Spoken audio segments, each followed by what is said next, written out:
Hello friends, welcome to study Mantra. आज हम data interpretation के क्लास में एक टेबल को सॉल्व करेंगे। तो जो स्क्रीन पर गिवन टेबल है, यहाँ पे 5 विलेजेस हैं, ए बी सी डी और ई। इसके नेक्स्ट वाले कॉलम में रजिस्टर्ड वोटर्स का लिस्ट है। उसके नेक्स्ट वाले कॉलम में जितना परसेंट वोट्स कास्ट हुआ है वो हमें गिवन है। देन लास्ट वाले कॉलम में परसेंटेज ऑफ वैलिड वोट्स है। तो आइए क्वेश्चन देखते हैं। पहला क्वेश्चन है, find invalid votes of village A and D. तो विलेज ए और डी का टोटल इनवैलिड वोट्स हमें कैलकुलेट करना है। तो निकालते हैं। विलेज ए का रजिस्टर्ड वोटर्स था 36,000।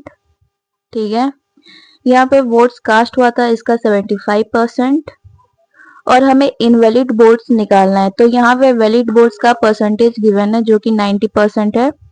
तो हमें इनवैलिड वोट्स यानी कि 100 माइनस 90 जो कि है 10%।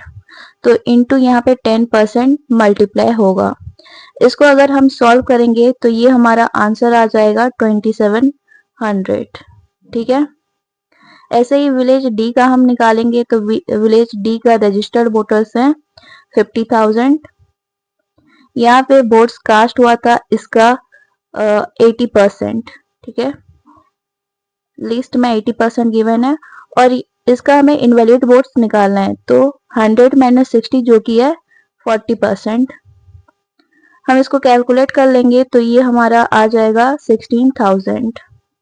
अब टोटल निकालेंगे तो ए प्लस डी हमारा आ जाएगा टोटल 2700 प्लस 16,000 जो कि है 18,700।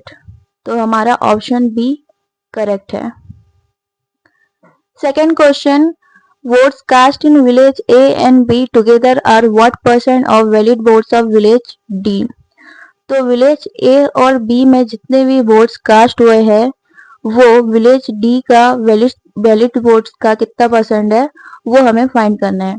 तो पहले विलेज ए और बी का टोटल वोट्स कितना कास्ट हुआ है वो हम निकालते हैं। तो विलेज ए का हो जाएगा 36,000 इंटू 75% जो कि है 75 डिवाइडेड बाय 100 प्लस बी का 45,000 इंटू इसका 80%। ठीक है, इन दोनों को सॉल्व करेंगे तो ये हमारा आ जाएगा कितना 27,000। अब इसको सॉल्व करेंगे तो ये हमारा आ जाएगा 36,000। दोनों को ऐड करेंगे तो 63,000 आ गया। अब विलेज डी का वैलिड वोट्स निकालेंगे। विलेज डी का रजिस्टर्ड वोटर्स है 50,000। ठीक है, यहाँ पे वोट्स कास्ट हुआ है इसका 80% और इसका वैलिड वोट्स है 60%। इसको सॉल्व करेंगे तो ये हमारा आ जाएगा 24,000। ठीक है, अभी 63,000 24,000 का कितना परसेंट है वो हम निकालेंगे। तो परसेंटेज निकालेंगे तो 63,000 डिवाइडेड बाय 24,000 इंटू 100। इसको सॉल्व करेंगे तो हमारा आंसर आ जाएगा 262.5% जो कि ऑप्शन ए है। ठीक है, अब थर्ड क्वेश्चन देखते हैं। Find average of valid votes in village B D E. तो विलेज बी डी और ई की हमें एवरेज वैलिड वोट्स निकालना है। तो पहले बी का वैलिड वोट्स निकालते हैं। तो बी का रजिस्टर्ड वोटर्स है 45,000 इनटू यहाँ पे वोट्स कास्ट हुआ है इसका 80% और इसका वैलिड वोट्स है 75% इसका। तो इसको सॉल्व करेंगे तो ये हमारा आ जाएगा 27,000।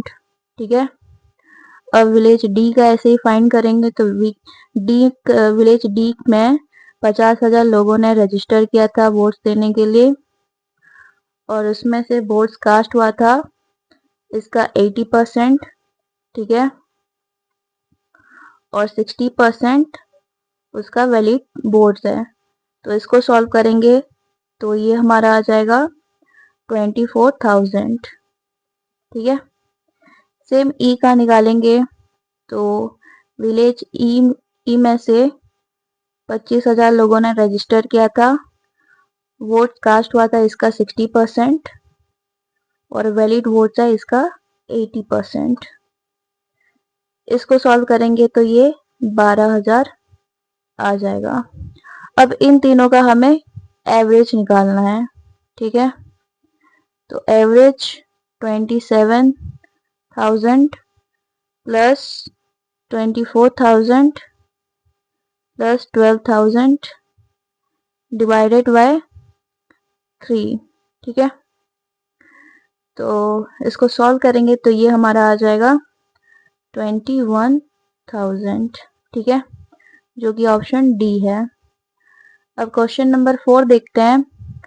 Total invalid votes of village D and E together are how much more or less than total votes cast in village C.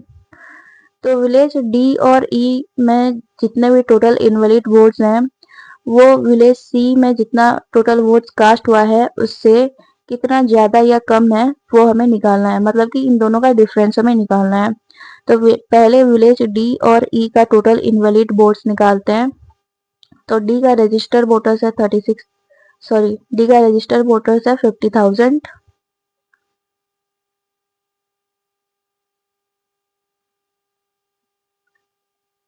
तो डी का रजिस्टर वोटर्स है 50,000, ठीक है, इनटू यहाँ पे वोट्स कास्ट हुआ था इसका 80% और इनवैलिड वोट्स हमें निकालना है तो 100 माइनस 60 होगा जो कि है 40%, ठीक है। ऐसे ही विलेज ई का निकालेंगे तो विलेज ई का रजिस्टर्ड वोटर्स है 25,000 इंटू यहाँ पे वोट्स कास्ट हुआ है इसका 60% और इनवैलिड वोट्स यानी कि 100 माइनस 80 जो कि है 20%, ठीक है।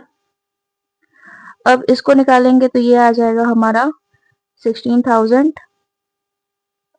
और इसको सॉल्व करेंगे तो ये हमारा आ जाएगा 3,000। दोनों को ऐड करेंगे तो टोटल हमारा आ जाएगा 19,000, ठीक है। अब विलेज सी का टोटल वोट्स कास्ट निकालते हैं। विलेज सी में कितने लोगों ने वोट्स कास्ट किए हैं। तो विलेज सी में 40,000 लोगों ने रजिस्टर किया था वोट देने के लिए और यहाँ पे वोट्स कास्ट हुआ है इसका 50%, ठीक है। इसको सॉल्व करेंगे तो ये 20,000 आ जाएगा। अब इन दोनों का डिफरेंस हमें निकालना है। तो डिफरेंस आ जाएगा 20,000 माइनस 19,000 जो कि है 1,000। तो हमारा ऑप्शन डी करेक्ट है। अब लास्ट क्वेश्चन देखते हैं। Valid votes of village A and C together are what percent more or less than votes cast in village D and E together. तो विलेज ए और सी का total valid votes village D और E में जितने भी votes cast हुए हैं उससे कितना परसेंट ज्यादा या कम है वो हमें फाइंड करना है। तो पहले विलेज ए और सी का टोटल वैलिड वोट्स निकालते हैं। तो विलेज ए में रजिस्टर किए थे 36,000 लोग, ठीक है। यहाँ पे वोट्स दिए थे, मतलब वोट्स कास्ट हुआ था इसका 75% और इसका वैलिड वोट्स है इसका 90%, ठीक है। ऐसे ही सी का निकालेंगे तो सी में 40,000 लोगों ने रजिस्टर किया था इनटू यहाँ पे वोट्स कास्ट हुआ था इसका 50% और इसका वैलिड वोट्स है इसका 100%। तो 100 डिवाइडेड बाय 100 आ जाएगा और इसको सॉल्व करेंगे तो ये हमारा आ जाएगा 24,300। इसको सॉल्व करेंगे तो ये हमारा आ जाएगा 20,000। अब दोनों को ऐड करेंगे तो हमारा टोटल आ जाएगा 44,300, ठीक है। अब विलेज डी और ई का टोटल वोट्स कितना कास्ट हुआ है वो हम फाइंड करेंगे। तो विलेज डी प्लस ई का टोटल वोट्स कास्ट फाइंड करेंगे। तो डी में रजिस्टर किए थे 50,000 इंटू यहाँ पे वोट्स कास्ट हुआ है इसका 80%। सेम ई का रजिस्टर्ड वोटर्स है 25,000, यहाँ पे वोट्स कास्ट किए थे इसका 60%। इसको सॉल्व करेंगे तो ये हमारा आ जाएगा 40,000 इसको सॉल्व करेंगे तो ये आ जाएगा 50,000। अब दोनों को ऐड करेंगे तो ये टोटल 55,000 आ गया। अब 44,300 55,000 से कितना परसेंट कम है, ज्यादा तो नहीं होगा, कितना परसेंट कम होगा वो हमें निकालना है। तो यहाँ पे स्पेस नहीं है तो दूसरे स्लाइड में निकालती हूँ मैं। तो हमारा परसेंटेज निकल जाएगा 55,000 माइनस 44,300 डिवाइडेड बाय 55,000, क्योंकि हमें 55,000 से ही निकालना है, इंटू 100। तो सॉल्व करेंगे तो हमारा फाइनल आंसर आ जाएगा 19 एंड 5/11%। ठीक है, जो कि हमारा ऑप्शन सी है। तो ये थे 5 क्वेश्चन इस टेबल के। अगले वीडियो में मिलते हैं। वीडियो को लाइक करके चैनल को सब्सक्राइब कर दीजिए। Thank you for watching.